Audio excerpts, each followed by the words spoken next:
Hello everyone, good morning. दोस्तों, आज 10 जून है। यूपी टीजीटी 2026 यानी कि जो विज्ञप्ति अभी जारी होने वाली है, और इस बार पदों की संख्या भी बहुत ज़्यादा रहने वाली है। लगभग 16,000 से ज़्यादा पदों पर 2026 में टीजीटी का विज्ञापन जारी होगा।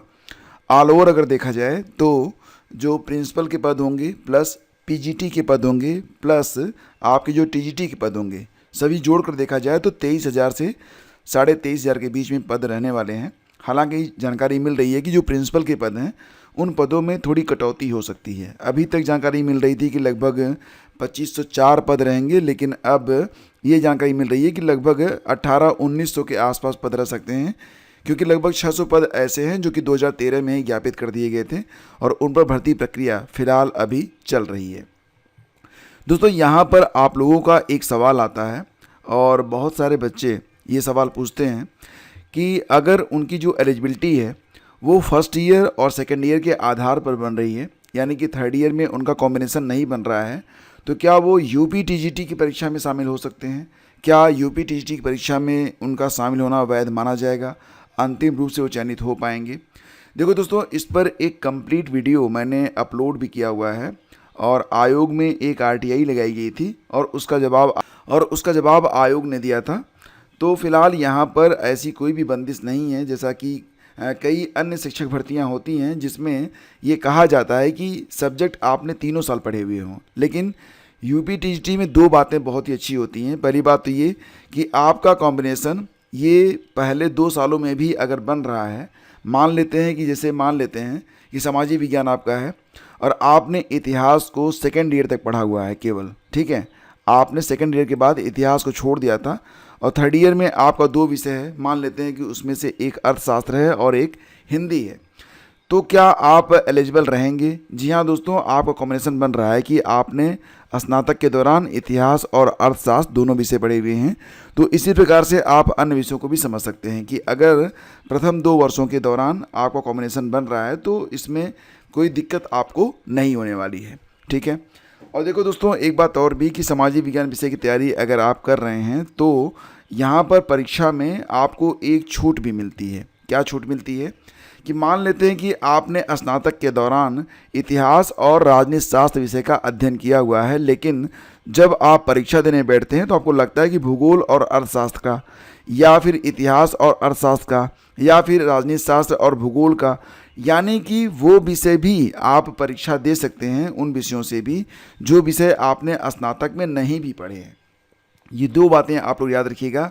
फिलहाल कोई भी अपर एज लिमिट नहीं है, ये बहुत बड़ी खूबसूरती है यूपी टीजीटी की, क्योंकि अन्य भर्तियों में अपर एज लिमिट भी रहती है और बहुत सारे ऐसे भी प्रतियोगी हैं, आप चले जाएंगे देखेंगे प्रयागराज में और बहुत सारे ज़िलों में, तो वहाँ पर आपको बहुत सारे ऐसे भी अभ्यर्थी मिलेंगी जिनकी उम्र फ़िलहाल 40 साल से ऊपर जा चुकी है, लेकिन फिर भी वो प्रतियोगी परीक्षाओं की तैयारी कर रहे हैं और उसका आधार बस यही होता है कि यूपी टीजीटी पीजीटी या फिर जो अशासकीय महाविद्यालयों में असिस्टेंट प्रोफेसर की भर्ती होती है उसमें कोई भी अपर एज लिमिट नहीं रहती है। आपको पता ही है कि विज्ञापन संख्या 51 का परिणाम जारी कर दिया गया है। हालांकि ये भी जानकारी मिल रही है कि विज्ञापन संख्या 51 का परिणाम जो जारी किया गया, यहाँ पर दोस्तों एक बात और भी देखिएगा, जो लोग कहते हैं बहुत ही कड़ी प्रतियोगिता है, मैं मानता हूँ प्रतियोगिता बहुत ही कड़ी है, लेकिन प्रतियोगिता आपकी अपने आप से है, क्योंकि बहुत सारे लोग तो फॉर्म केवल इसीलिए भरते हैं कि वो परीक्षा छोड़ सकें। यहाँ पर भी आप देखेंगे तो लगभग परीक्षा में 39,192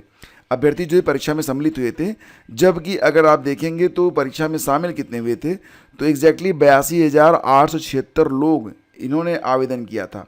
मतलब 82,876 में से अगर आप देखोगे तो केवल 39,192 लोग परीक्षा में शामिल, 50% ज़्यादा लोग जो है परीक्षा को छोड़ देते हैं। यानी कि आपकी जो प्रतियोगिता है वो और लोगों से ज़्यादा खुद से होती है कि आप कितनी मेहनत कर पाते हैं। फिलहाल दोस्तों, यहाँ पर आप देख पा रहे होंगे कि कुल 33 विषयों के सापेक्ष जो परीक्षा हुई थी 18 और 19 अप्रैल को, इसका परिणाम जारी कर दिया गया है। रही बात ये कि साक्षात्कार में कितने लोग पास हुए हैं, तो 3,155 लोगों को साक्षात्कार के लिए शॉर्टलिस्ट किया गया है। अब यहाँ पर ध्यान रखिएगा कि क्योंकि अभी आयोग के पास बहुत सारे काम हैं। क्या काम है? जैसे कि आप जानते ही हैं कि अभी यूपी पीजीटी का इंटरव्यू होने वाला है 15 से 27 जून के बीच में, तो एक तो ये काम हो गया। दूसरी बात, यूपी टीजीटी जो कि परीक्षा हो चुकी है 3 और 4 जून को, उसका परिणाम जारी करना है। और सबसे बड़ी जिम्मेदारी ये है कि 2, 3 और 4 जुलाई को यूपीटीईटी की परीक्षा करवानी है। इसीलिए भले ही आपका परिणाम विज्ञापन संख्या 51 असिस्टेंट प्रोफेसर का जारी कर दिया गया है आयोग के द्वारा, लेकिन फिर भी इसका जो इंटरव्यू होगा वो अगस्त सितंबर में ही हो पाएगा। क्योंकि जुलाई के मध्य तक तो आपको नोटिस ही मिलेगी और उसके लगभग 1 महीने के बाद आपका जो इंटरव्यू होगा वो स्टार्ट होगा। और इंटरव्यू से पहले दोस्तों आपको अपने बहुत सारे जो मूल अभिलेख हैं उनको अपलोड करना पड़ेगा वेबसाइट पर, तभी आप जो इंटरव्यू लेटर है उसको आप डाउनलोड कर पाएंगे। तो ये बात आप लोग ध्यान में रखिएगा और ये आपके लिए बहुत ही ज़रूरी है। असिस्टेंट प्रोफेसर की लिखित परीक्षा में 3155 सफल, 330 महाविद्यालयों में तैनाती की जाएगी और 33 विषयों के 910 पदों पर ये भर्ती जो है कराई जा रही है। दोस्तों एलटी ग्रेड कला मुख्य परीक्षा के लिए प्रवेश पत्र जारी कर दिए गए हैं। 13 जून को लखनऊ में सुबह 9:30 बजे से 12:30 बजे तक ये परीक्षा आयोजित की जाएगी। तो अभी तक इसके एडमिट कार्ड आए नहीं थे। परीक्षा आपकी 13 तारीख को है, 13 जून को है। तो लोग थोड़ा सा कंफ्यूज थे कि हो सकता है कि परीक्षा जो है पोस्टपोन हो जाए, लेकिन क्योंकि जीव विज्ञान का एडमिट कार्ड पहले ही आ चुका था, सो ये बात तो क्लियर थी कि जो ये परीक्षा है अपने तय समय पर ही आयोग करवा रहा है।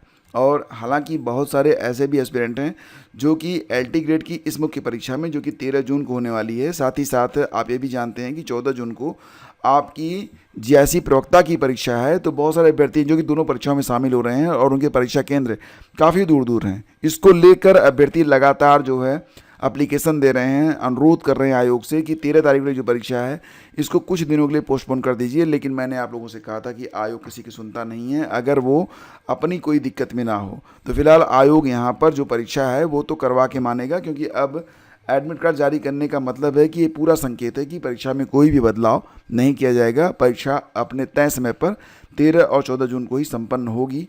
और रही बात है कि आप परीक्षा में कैसे शामिल होंगे तो ये आप जानें। तो दोस्तों यूपीटीजीटी अंग्रेजी के बारे में बात कर लेते हैं। अभ्यर्थियों ने लगातार आरोप यहाँ पर लगाए हैं, कहा है कि इसमें जो क्वेश्चन पूछे गए थे वो हायर कमीशन असिस्टेंट प्रोफेसर परीक्षा के सिलेबस से मिल रहे हैं। 40 से अधिक प्रश्न सिलेबस के बाहर से पूछे गए हैं, लेकिन शिकायत के बाद भी आयोग इस संबंध में कोई भी कार्रवाई नहीं कर रहा है। ठीक है। और सहायक आचार्य भर्ती परीक्षा का परिणाम घोषित, और भी कुछ अभी खबरें हैं, जैसे कि डीएलएड में प्रवेश के लिए आवेदन 15 जून से स्टार्ट होने वाले हैं। ऑनलाइन पंजीकरण की अंतिम तिथि 8 जुलाई रहेगी, 15 जून से 8 जुलाई तक। और आवेदन शुल्क जमा करने की आखिरी तिथि जो होगी वो 9 जुलाई रहेगी। आवेदन पूर्ण कर प्रिंट लेने की अंतिम तिथि 11 जुलाई है। प्रदेश के 67 जिला शिक्षा एवं प्रशिक्षण संस्थान डायट की कुल 10,600 और 3,304 निजी एवं अल्पसंख्यक कॉलेजों के 2,28,000 कुल मिला के 2,39,000 सीटों पर प्रवेश होना है। और निश्चित तौर से अगर आप फॉर्म भरेंगे तो मेरिट की चिंता मत करिएगा, क्योंकि अब बहुत कम अभ्यर्थी यहाँ पर आवेदन कर रहे हैं। अगर आप फॉर्म भरते हैं तो तय मानिएगा कि आपका एडमिशन तो मिल जाएगा, भले ही आपको कोई गवर्नमेंट कॉलेज ना मिले, कोई एडेड कॉलेज मिल जाए, लेकिन आपको एडमिशन यहाँ पर मिल जाएगा। दोस्तों हरियाणा हाई कोर्ट में वैकेंसी आई हुई है, क्लर्क की वैकेंसी है। कुल पदों की संख्या 1265 है और इसमें अगर आपकी उम्र अभी 42 साल नहीं हुई है तो आप यहाँ पर आवेदन कर सकते हैं। 10वीं की परीक्षा में हिंदी होना जरूरी है। अगर 10वीं में हिंदी नहीं पढ़ा है तो 12वीं में होना चाहिए, स्नातक में होना चाहिए, स्नातकोत्तर में होना चाहिए, लेकिन हिंदी जरूरी है। कंप्यूटर का अच्छा ज्ञान होना चाहिए, लेकिन यहाँ पर आपसे कोई सर्टिफिकेट नहीं मांगा गया है। एलिजिबिलिटी के तौर पर रखा गया है कि केवल आप स्नातक हों तो आप आवेदन कर सकते हैं। बाकी चीज़ें आपके टेस्ट के दौरान पता की जाएंगी कि आपको इन विषयों का, यानी कंप्यूटर हो गया, हिंदी हो गया, इसका आपको कितना ज्ञान है। दोस्तों चयन प्रक्रिया में लिखित परीक्षा होगी जो कि कंप्यूटर पर आधारित होगी और हिंदी से अंग्रेजी में अनुवाद दस्तावेज सत्यापन के आधार पर योग्य उम्मीदवारों का चयन किया जाएगा। हालांकि फ़ीस थोड़ी सी ज़्यादा है, 1200 रुपये के आसपास आपको फ़ीस देनी पड़ेगी अगर आप आवेदन करते हैं ठीक है। और सिपाही भर्ती हरदोई में इला मोबाइल मुजफ्फरनगर में साल भर पकड़ा गया, दूसरे दिन 2 साल भर समेत 6 गिरफ्तार, सोशल मीडिया अकाउंट संचालक भी गिरफ्तार और इन पर भी हुई कार्रवाई। ये खबरें आज के अखबारों में हैं। आसान लगने वाले प्रश्नों के विकल्पों में उलझे। उत्तर प्रदेश पुलिस भर्ती 2025 की लिखित परीक्षा दूसरे दिन 6,683 ने परीक्षा छोड़ी है और यहाँ पर किस प्रकार के सवाल पूछे गए, ये सब चीज़ें यहाँ पर आज के अखबारों में हैं। स्पेशल ट्रेनें भी चलाई जा रही हैं जिससे अभ्यर्थियों को राहत मिल रही है। एसी बोगी में घुसे अभ्यर्थी शिकायत, तो ये सब खबरें आज में के अखबारों में हैं। पंचायत चुनाव की अंतिम वोटर सूची आज जारी होगी। तो त्रिस्तरीय पंचायत चुनाव की अंतिम मतदाता सूची जारी करने की इससे पहले 5 बार तारीख बढ़ाई गई थी, तो आज अंतिम है। और आज आपको पता चल जाएगा कि आपका नाम वोटर लिस्ट में है या नहीं है। नीट की परीक्षा जो कि 21 तारीख होने वाली है, तो पुनर्परीक्षा के लिए बड़े स्तर पर तैयारियां की जा रही हैं। ये सब खबरें आज के अखबारों में आपने पढ़ रखी होंगी। दोस्तों चलते चलते आपसे बताना चाहूँगा कि जीआईसी प्रवक्ता की परीक्षा जो कि 14 जून को होने वाली है, अभी भी आपके पास थोड़ा सा समय जो बचा हुआ है, तो आप इसका सदुपयोग कैसे कर सकते हैं। हालांकि जीएस को आप बिल्कुल भी इग्नोर नहीं कर सकते हैं, 100 नंबर का जीएस होगा। तो इसके लिए आप क्या करेंगे कि अगर आप पेड ग्रुप में नहीं हैं तो आप ये जो पीडीएफ है, ये मॉडल पेपर्स हैं, इसमें 15 मॉडल पेपर हैं। इसमें जितना भी आप पढ़ सकते हैं ना, वो आपके काम का ही रहेगा। मतलब अभी आपके पास अगर समय कम है, आपको लगता है कि 15 मॉडल पेपर आप कंप्लीट नहीं कर सकते हैं, तो जितना भी करेंगे ये आपके फ़ायदे के लिए होगा। प्लस ये जो पीडीएफ है, ये आगामी आपकी जो प्रतियोगी परीक्षाएं हैं उसके लिए भी यूज़फुल रहेगा। ऐसा नहीं है कि केवल ये जीएससी प्रवक्ता के लिए है, क्योंकि सेम पैटर्न पर अभी भी बहुत सारी प्रतियोगी परीक्षाएँ होने वाली हैं।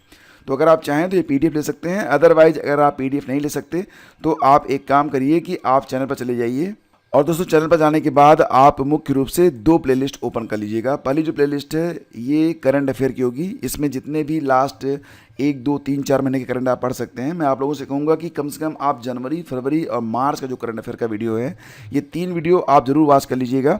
और तीनों लिंक मैं टेलीग्राम पर और व्हाट्सएप चैनल पर शेयर कर दूंगा, तो वहाँ पर जाकर इसे ज़रूर देख लीजिएगा। प्लस दोस्तों अगर आपका कोर्स जीएस का अभी तक कंप्लीट नहीं हुआ है, तो लास्ट टाइम में मैं आपसे बिल्कुल नहीं कहूँगा कि अब आप थियरी का पढ़ें, बल्कि मैं आपसे ये कहूँगा कि अभी तक जितने भी मॉडल पेपर आपको करवाए गए हैं, इनकी एक सेपरेट प्लेलिस्ट बनाई गई है। इसमें जाकर आप जितने भी मॉडल पेपर हल कर सकते हैं सारे कीजिए। एग्ज़ाम में आपको डेफिनेटली बहुत फ़ायदा मिलेगा, और आप एग्ज़ाम में जब बैठेंगे आपको सेटिस्फैक्शन रहेगा कि आपने कुछ पढ़ा हुआ तो है।